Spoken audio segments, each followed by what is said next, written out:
The crowd stands in absolute silence, their faces a mix of terror and morbid curiosity. High above them, suspended upside down, the condemned has a horrifying view of a world turned on its head. This isn't going to be a quick death. It's a slow, agonizing spectacle, and everyone is here to watch. The executioners take their places, the teeth of a great saw glinting in the torchlight. They're about to begin a punishment that's as much about psychological terror as it is about physical destruction. This isn't justice, it's a message written in agony. This was the grim reality, or perhaps the grim legend, of an execution method known simply as the saw. It's a punishment that haunts history, living in that dark space where documented cruelty and sensationalized folklore meet. And that's the real challenge here, trying to separate verifiable fact from nightmarish legend. The saw execution, as it's most famously described, is so profoundly horrific that it almost defies belief. The very idea of it has captured the human imagination for centuries. So today, we're going to look into the mechanics of this terrifying method as described in historical accounts and legends. We'll investigate the historical whispers of its use across different cultures and analyze the brutal psychology behind why any society would even dream up such a punishment.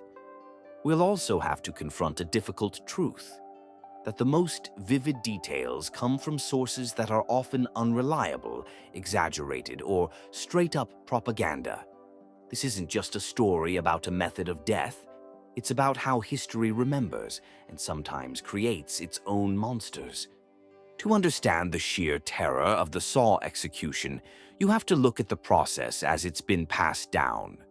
The procedure, whether it was ever common practice or not, was a masterclass in calculated cruelty. It all starts with how the victim is positioned. Accounts almost always describe them being hung upside down, their legs tied wide apart. This detail isn't random. It's central to the horror. Modern analysis suggests a grimly logical reason for this. Hanging upside down keeps blood flowing to the brain. Now, it's highly unlikely that pre-modern executioners had a clinical understanding of cerebral blood flow, but the effect described in the legends is a delay in the victim losing consciousness. There would be no mercy of fainting quickly. They would be awake and aware for a terrifyingly long portion of the ordeal. And the tool itself, it wasn't a sharp, precise blade. It was usually a large, coarse, two-man ripsaw, the kind you'd use to cut down a tree. Its teeth were made to tear and shred, not slice cleanly. That difference is critical. An axe or a sword is designed for a swift end. A saw guarantees a slow, grinding, and jagged path through the body. The executioners, one on each side, would start at the groin. The symbolism and violation of this starting point are hard to overstate. As the saw's teeth bit in, the main arteries in the legs would be severed, leading to massive blood loss but not an instant death. According to the most gruesome retellings, the inverted position would keep the brain fed with blood, forcing the victim to endure the methodical bisection of their own body. The legends are chillingly specific from here. The saw would grind its way through the pelvis, a process that meant shattering thick bone. Then it would enter the abdominal cavity. At this point, the unspeakable would allegedly happen. The victim, supposedly still conscious, would witness their own disembowelment as their organs, freed from the abdominal wall, would begin to spill out, dangling grotesquely toward their own face. It's a vision straight from hell, made real by gravity. How long could anyone survive this? That's the most haunting question, and there's no real answer. The legends suggest consciousness could last until the saw reached the navel, or even higher, before the catastrophic damage to the heart and lungs would finally bring an end. This prolonged agony was the whole point. It was a slow, deliberate march toward death, witnessed not only by the victim but by the horrified crowd. So why would any society create such a monstrous punishment? The answer has very little to do with justice and everything to do with power, symbolism, and psychological warfare. The saw execution wasn't just about ending a life, it was a carefully staged performance of absolute control. The main purpose was deterrence, turned up to the extreme. A simple hanging sends a message, but the saw execution screamed it. It was political theater, designed to be so horrifying that the memory of it would be burned into the minds of everyone who saw it. For a ruler facing dissent or treason, this was the ultimate tool of social control. It showed that the state's power wasn't just absolute, its wrath was limitless. The message was crystal clear. This is what happens when you defy us, an agony so profound that death itself is a relief. The symbolism was also incredibly powerful. To be sawn in two is to be completely destroyed, reduced from a person to just material to be divided. For a crime like treason, sawing a body in half was a gruesome metaphor for the traitor's attempt to split the kingdom. For heresy, it could symbolize the division the heretic had created within the church. The punishment brutally mirrored the crime. And making these executions public was essential. They were community events. This wasn't hidden state violence. It was a public ritual designed to reinforce who was in charge. The fear the crowd felt was a shared experience, binding them together in terror and submission. In an age without mass media, the bodies of the executed were the message, the state's most powerful warning. When we try to find out where and when this actually happened, we walk into a fog of questionable sources and propaganda. Finding solid, verifiable proof of the upside-down, groin-to-head sawing as a standard legal punishment is incredibly difficult. What we find instead are terrifying whispers and lurid stories, often written by enemies to make a ruler or culture seem monstrous.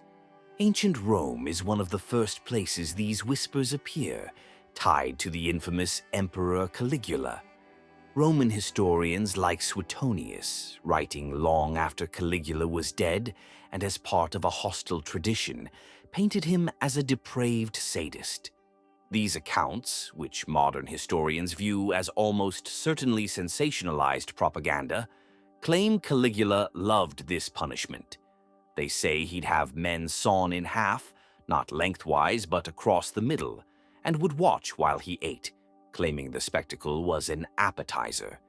These stories were likely designed to justify his assassination by painting him as an inhuman monster. The legend pops up again in medieval Europe, especially in tales about the Spanish Inquisition or the Holy Roman Empire. It was said to be reserved for the worst heretics and traitors. But just like with the Roman accounts, hard proof is thin. We see gruesome pictures of saw executions in medieval art, usually showing the martyrdom of saints, but finding it written down in official legal codes is extremely rare. It's possible its power was more in the threat than in the practice. The Spanish Inquisition, for all its cruelty, relied more on torture like the rack and public burning. The saw may have been an extreme, rare punishment, or maybe just a terrifying bedtime story to keep people in line. We also see mentions of sawing in accounts from the Middle East and Asia. Ancient Persian history has stories of sawing as a form of political revenge, though the details are vague. In China, the method known as lingqi, or death by 1,000 cuts, shared the principle of prolonged agony. But it was done with a knife, not a saw, and was a very different procedure. Ultimately, the saw execution exists as a powerful historical phantom. While sawing as a form of mutilation definitely happened, the specific iconic method of hanging someone upside down and sawing them in half is more a feature of legend, martyr stories, and political slander than it is of documented, systematic legal practice. To really grasp what this would have meant, let's step away from the abstract. The following story isn't a documented account of a real person.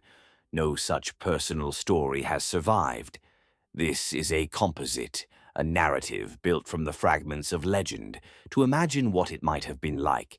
We'll call him Mateo.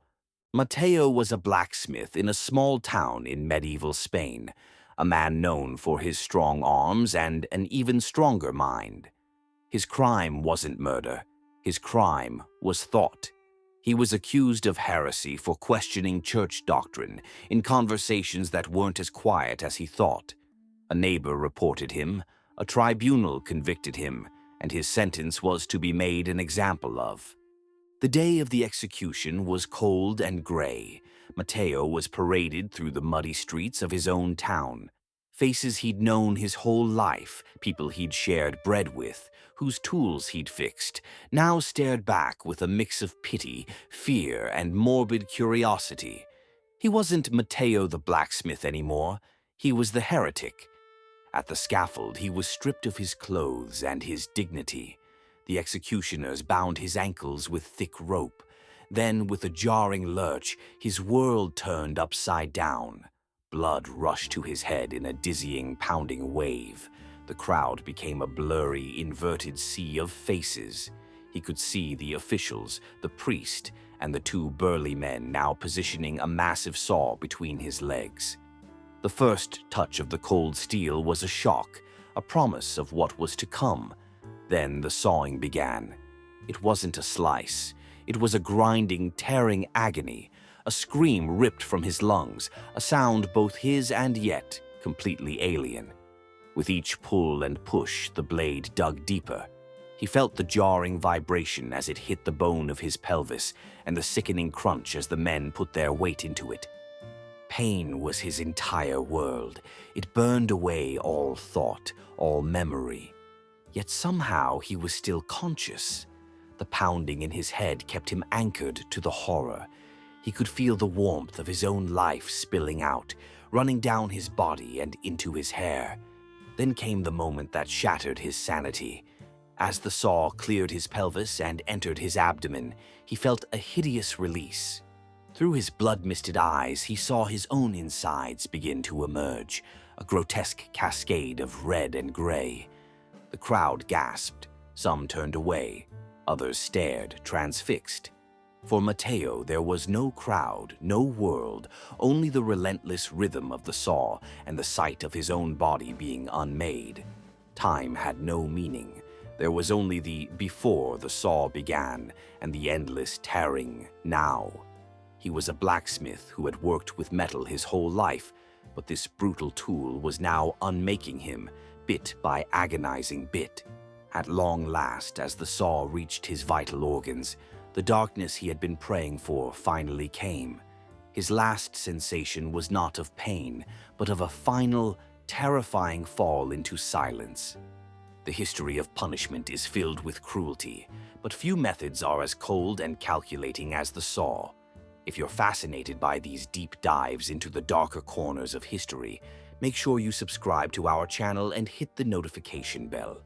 We'd also love to hear your thoughts on this story in the comments below. The saw execution, whether it was a real practice or a legend amplified over the centuries, stands as one of the ultimate symbols of human cruelty. Its horror lies not just in the physical pain, which is almost impossible to comprehend, but in its cold, psychological nature. It was a punishment that attacked the body, the mind, and the very idea of what it means to be human. The decline of such brutal public spectacles came with the Enlightenment, when ideas about justice began to shift away from public terror and toward punishments seen as more humane, like the guillotine. This marked a profound change, moving punishment from a gruesome public theater to a more clinical, hidden act. But the legacy of the saw endures. It's inspired horror in art and literature for centuries, and its name has even been borrowed by modern horror franchises. The historical reality is shrouded in doubt, but its power as a symbol is undeniable. It forces us to confront the terrifying capacity for cruelty that exists in human societies. What does it tell us about our own past that we could not only carry out such acts, but also tell and retell their stories for generations?